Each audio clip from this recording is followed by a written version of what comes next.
Alors bonjour.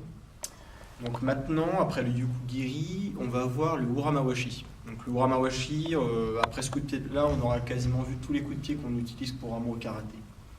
Donc le Uramawashi, il y a plusieurs façons de le faire. Donc Uramawashi, donc, comme on peut l'entendre dans son nom, il y a Mawashi, comme il y a dans Mawashi Giri. Sauf que là, c'est Uramawashi parce que c'est un coup de pied qui va se faire par l'arrière. Donc je vous explique. Donc déjà, première façon de le faire, donc c'est une façon qu'on va utiliser plus dans les combats.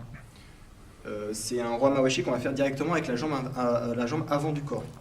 Donc, ce qui va permettre de surprendre assez facilement l'adversaire parce qu'il ne va pas forcément attendre à ce que le coup parte de cette jambe-là. Donc là, on va monter la jambe et crocheter avec le talon.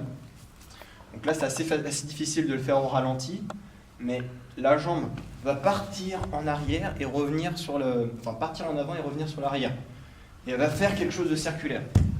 Donc forcément, quand on est en combat, plus c'est court et plus ça va être efficace. Donc quand on va être en combat, on va se déplacer normalement comme dans un combat, hein, on va s'adapter et ensuite partir sur un coup de pied qui va être assez rapide à faire et qui va surprendre l'adversaire parce que il y a très peu de mouvements de corps. Il n'y a que la jambe qui monte assez rapidement et ça va tourner. Le corps bouge très peu finalement, et ce qui va pas alerter l'adversaire. Donc ça, c'est la première façon de faire le mouvement Uramawashi, donc plus dans un combat. Ensuite, dans un kyōn, on va préférer le faire en kibadashi. Alors on peut toujours de kibadashi le faire avec la jambe avant, c'est peut-être même plus facile de le faire comme ça. Mais sinon, alors une autre façon de le faire, c'est de le faire avec la jambe arrière.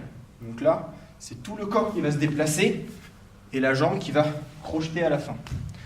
Donc là, ça ce qui est très important quand on fait ce mouvement-là avec la jambe arrière, c'est d'avoir la sensation d'envoyer un uraken avec. Le uraken, c'est un mouvement de poing, le contraire d'un crochet.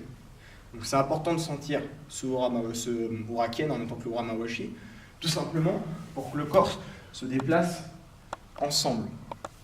Si la jambe part et que le corps reste au début, ça va, du coup le coup va être totalement raté, il n'y aura plus aucune puissance, parce que les deux forces vont s'annuler, et en plus ça risque de vous faire mal au niveau du dos. Donc là il faut bien emmener tout son corps au moment de faire le uramawashi. Donc là c'est pareil aussi, c'est comme pour les autres mouvements, que ce soit Yukugiri ou autre. Pour monter la jambe de plus en plus haut, il faut pencher de plus en plus le corps. Plus vous penchez le corps, plus le pied il montera haut.